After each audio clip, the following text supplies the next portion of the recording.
네, 오늘 영상에선 오랜만에 개인적인 가설을 하나 얘기해볼까 하는데요. 이번 가설은 지난 오런 채널 영상 보셨던 분들이라면 무조건 알 수밖에 없는 육각형 헥스에 대한 것입니다.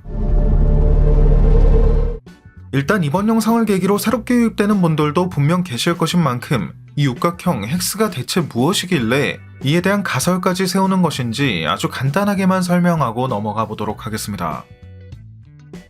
이 육각형, 영어로는 헥스가 MCU에서 본격적으로 주목을 받기 시작한 건 멀티버스 사가의 극초반부 작품이었던 완다비전 당시 완다가 만든 결계가 헥스, 육각형 모양이었다는 장면을 통해서였고, Mr. and Mrs. Hart. 이후 유독 멀티버스 관련 작품, 특히 와디프처럼 대놓고 멀티버스에 대한 이야기를 그리는 작품에서 이 헥스를 매우 의도적으로 배치하고 있다는 느낌을 받을 수 있어 언제부턴가 이 헥스는 멀티버스를 상징하는 심볼 같은 것일 거다라고 예상을 하게 된 거죠. 심지어 원작 코믹스 헥스는 현실 조작이 가능한 완다의 특수 능력, 카오스 매직의 일부이기도 하고, 이건 또 좀 다른 결의 가설이기 때문에 이번 영상에서 모두 설명할 순 없지만, 개인적으론 로키 시즌 1, 2 모두에서 히우리 메인지가 신경 쓰고 있던 멀티버스 차원의 거대한 위협이 이 완다로 인한 것일 거라고 예상했던 만큼, 멀티버스 사가의 시작이 하필이 헥스를 조종하는 능력을 가진 완다 이야기였던 것도 멀티버스 사가에 들어 유독 수미상관 구조의 작품이 계속 등장하고 있는 것처럼 멀티버스 사가의 처음과 끝을 이 완다가 장식할 수 있게끔 의도적으로 배치된 순서였다고 예상할 수 있을 것 같고요.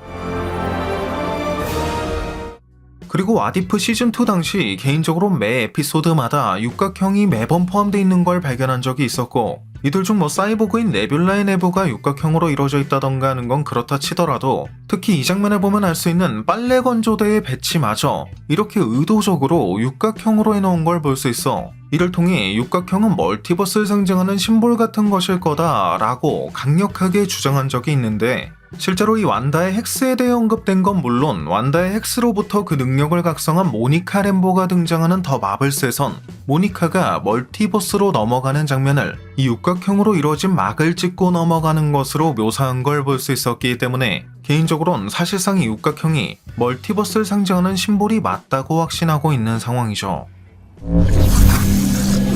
Wow. So you can do that because you walked through a witch X? Yep. 그럼 이쯤에서 오늘 영상에서 말하고 싶었던 가설에 대해서도 설명해도 되지 않을까 싶은데, 이는 대체 왜 하필 육각형 헥스가 멀티버스를 상징하는 심볼인 것일까에 대한 것입니다.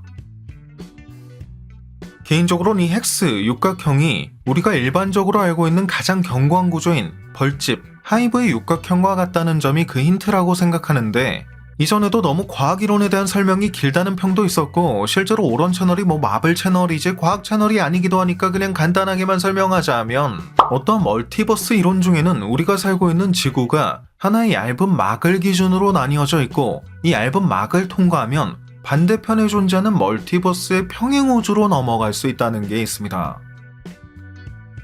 그래도 그냥 이걸 또 그냥 구렁이 담 넘어가듯 그냥 슥 얘기하고 그냥 아무것도 모르는 척 그냥 슥 넘어가기엔 내가 또 너무 아쉬우니까 그냥 또 슥 짧게만 설명하자면, 이게 또 그 이름부터가 지난 MCU의 행보와 뭔가 딱 연결고리가 존재하는 것 같은 막 우주이론이라는 건데, 진짜 이게 알고 보면 촉근이론에서 파생된 개념이고, 이 촉근이론은 또 멀티버스 이야기를 다뤘던 작품인 노웨이홈에서 멀티버스를 넘어온 직후 앤드류 가필드 스파이더맨이 이 촉근이론으로 멀티버스를 이동하는 게 진짜로 가능한 거였냐며 직접 언급한 적도 있는 것이었죠. String theory, multidimensional reality, and matter displacement. All real? 그런데 여기서 또 재미가 끊이질 않고 이어지는 건, 이 촉근이론은 말 그대로 우주를 구성하는 가장 작은 입자가 점이 아니라 매우 작은 끈으로 이루어져 있다고 가정하는 이론으로, 물리학에선 이 가장 작은 길이를 플랑크 스케일이라고 한다는 점. 네, 여기서 어떤 장면이 번뜩 떠오르는 분들도 계실 겁니다만, 이 플랑크 척도는 개인적으로 멀티버스 간 여행이었을 거라고 예상하고 있는 이 엔드게임 당시 시간여행의 가능성에 대한 이야기를 나누던 중 등장한 적이 있다는 점에선 Quantum fluctuation messes with the Planck scale, which then triggers the Deutsch proposition. Can we agree on that? Means you're not coming. 심오한 과학 얘기로 파고들지 않고 그냥 영화 내에서 언급된 단어의 흐름만 놓고 봐도 막이론, 촉근이론, 플랑크 척도, 멀티버스가 모두 나름의 연결고리를 형성하고 있다는 걸 충분히 알 수 있을 겁니다. 아무튼 다시 본론으로 돌아와서 이 막은 마치 비누 거품처럼 얇긴 해도 당연한 거지만 그렇게 쉽게 넘어갈 수 있는 구조는 아니겠죠. 그렇기 때문에 이 얇은 막은 아주 강한 밀집도, 강도를 가지고 있어야 할 것인데 이때 이를 영화라는 수단을 통해 시각화하려면 아무래도 우리에게 친숙하면서도 가장 단단한 구조라고 알려져 있는 벌집의 육각형 헥스를 사용하는 게 가장 좋지 않겠냐는 겁니다.